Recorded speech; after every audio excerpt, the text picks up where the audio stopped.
Lindsay here, the Frugal Crafter. Today we're going to do a mini painting, and this is by Christine Coffee, and it's called The Flower. I'm just looking at it. It's on Paint My Photo, The Flower of Fuchsia. And it looks very much almost like hyacinth papery leaves, but it's almost like a rose with how you know, the buds are. So we're going to go ahead and sketch in a couple of these rose buds. I am just using a watercolor pencil and getting the buds and getting the leaves around them. I did a little warm-up a minute ago, and I'm not sure if I'm going to post it. It was a bird of paradise, but I didn't really like the way it came out. You ever have ones like that? Hopefully this one comes out better.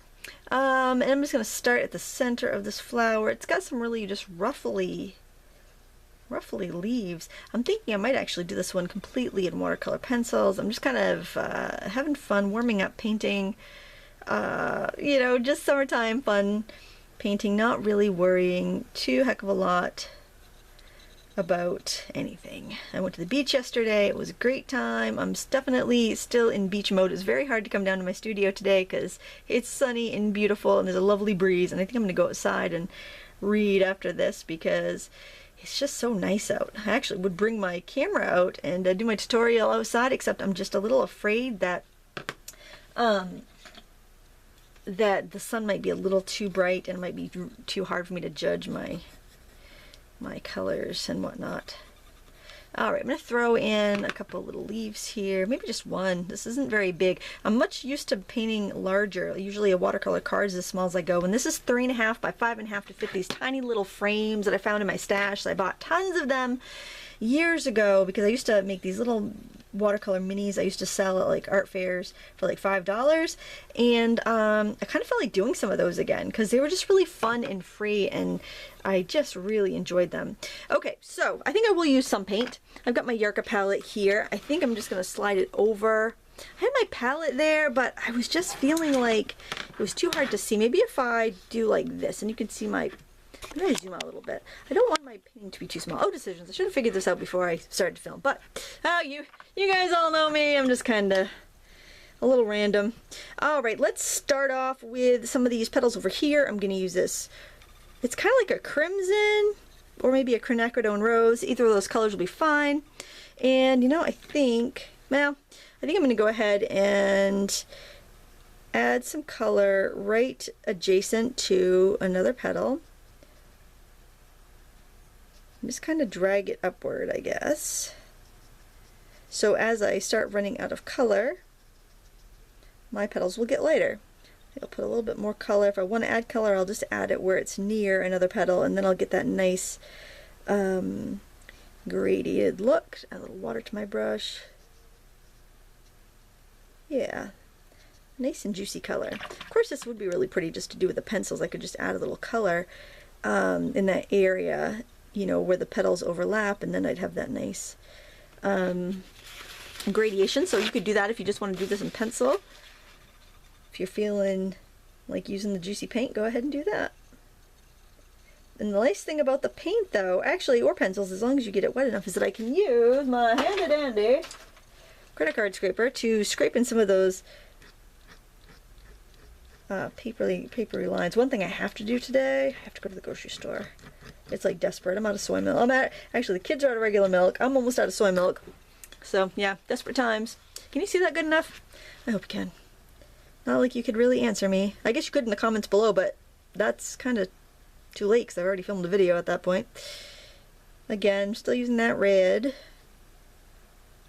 And we'll do a little bit up there too. You can actually add a little more pigment anywhere you feel like you want some wrinkles in the leaves. Oh, let's add a little bit back there so you see that kind of like turned leaf.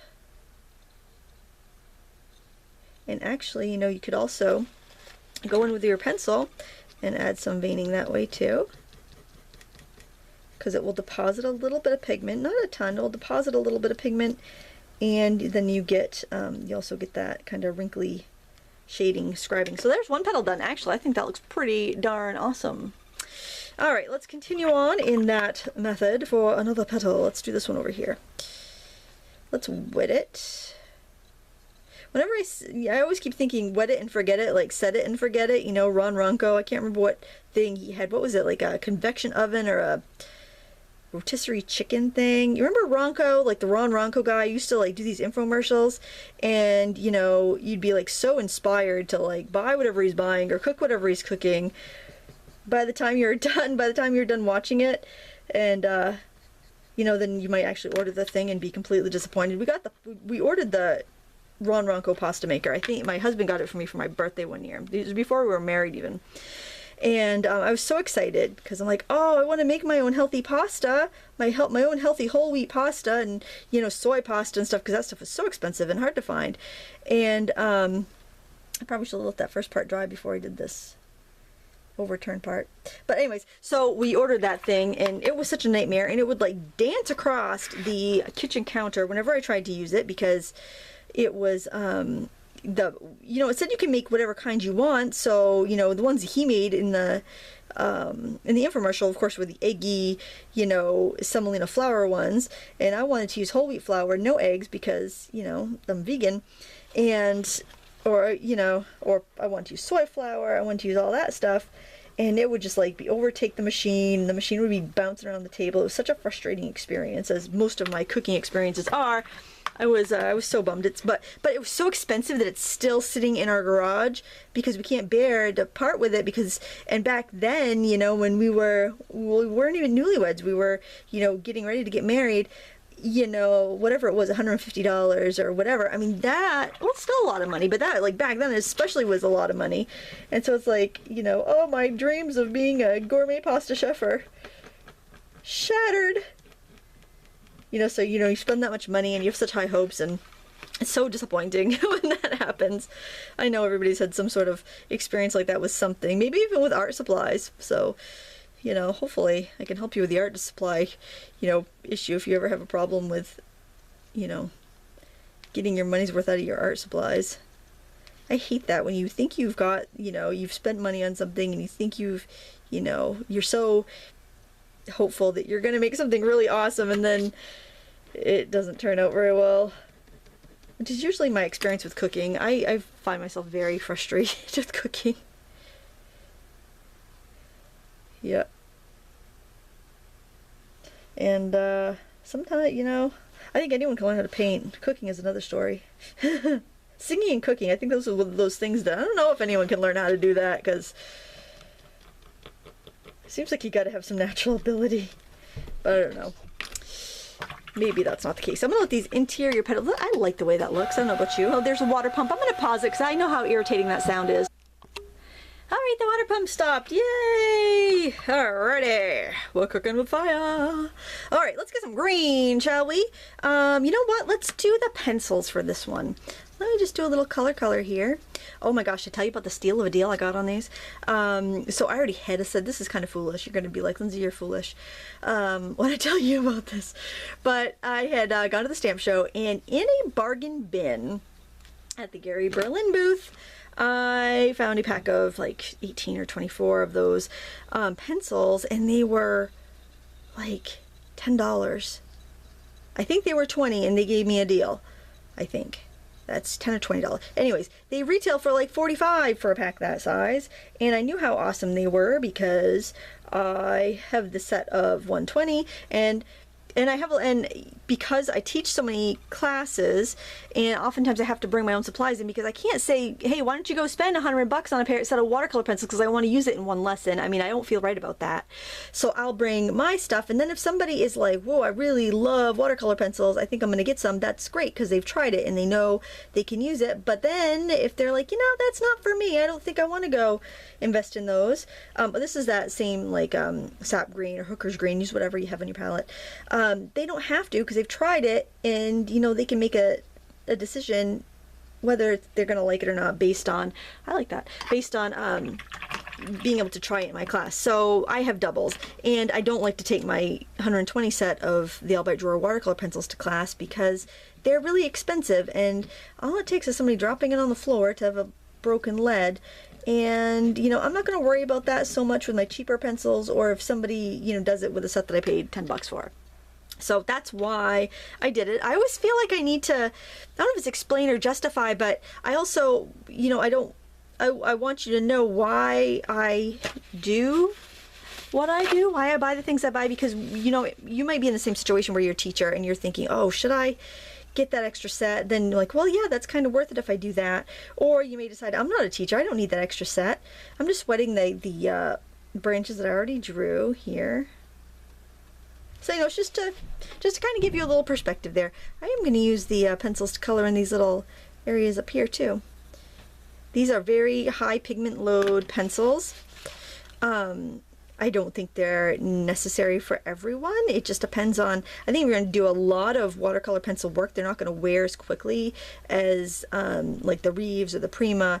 Derwent wears very slow, but they don't have, I don't think they're quite as much pigment load. The Inktense are good. I think the Inktense are very similar. I think if you have Inktense, I wouldn't bother with the Albart drawers. And if you have the Albart drawers, I wouldn't bother with the Inktense, you know, vice versa, because they are very similar. Although, you know, I believe the Inktense is actually like an ink, so it's waterproof on fabric, so of course that would, you know, I didn't mean to go into a big tangent about watercolor pencils, but here I am. You know, I just wanted to kind of give you a little bit of a information on the different pencils. There's so many, you don't need to have them all. I mean, I kind of am I don't know, I like to try things out, I guess. I'm a not so frugal, Lindsay. I know, I'm sometimes not. And you can also use your watercolor pencils as paint. So if like you're traveling and you just want to have a few things, you can just kind of wet your brush and, you know, see, look at that. And because it's a high pigment load, I can easily grab up some color from that. And plus, I tend to like the look of a looser medium like watercolor. So that does give me that option. There we go. Have a little bit of that. And if you're a stamper, the watercolor pencils are going to be more useful, I believe, than a set of watercolor paints. So it all depends on, you know, what your hobbies are, if you're involved with other hobbies, or you're just, you know, doing one or two. Yeah, basically what I'm trying to say is that I'm not always frugal, and I'm trying to make excuses for it, because I know you probably subscribed because it's called The Frugal Crafter, not the Watch Lindsay Buy Crap and Use Stuff I Don't Have, because that name doesn't have a very good ring to it. Okay, so now we're going to go ahead and work on these flowers. And you know what I think I'm going to do here, because I showed you on the leaves with the pencils. Let's try that with our pencils here. By adding pigment from the pencil into our darker areas. Okay, I'm going to do that here on these two, because they're not really touching. There's a little area there where they might overlap a bit, but not enough to cause us any trouble. Ooh, that's pretty. I like that color. See, and that's kind of fun when you like your materials so much that you're constantly like amazed by what they do. All right, I don't feel like I have enough dark in there. I could go back in with a pencil. Why don't we do that? Let's show you that. You know, add a little more pigment that way. And I can even bring the veining in with the pigment there. Can wet this to kind of pump it up a little bit more. I'm not sure if it's wet enough for my credit card scraper to do anything. We'll try it. No, it's not wet enough to do anything. Let me add a little more water and see if I can make that happen.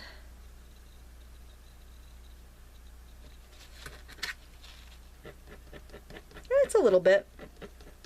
I think our pencils gave us quite a bit of the scribing lines too, which is nice. There, I like that. It's just subtle. It's pretty, and you can see that there are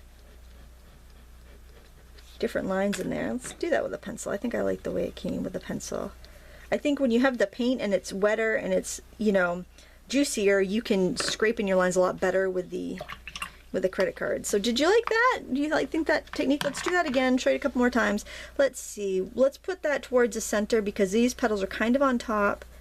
We can go a little bit more forceful with our color there.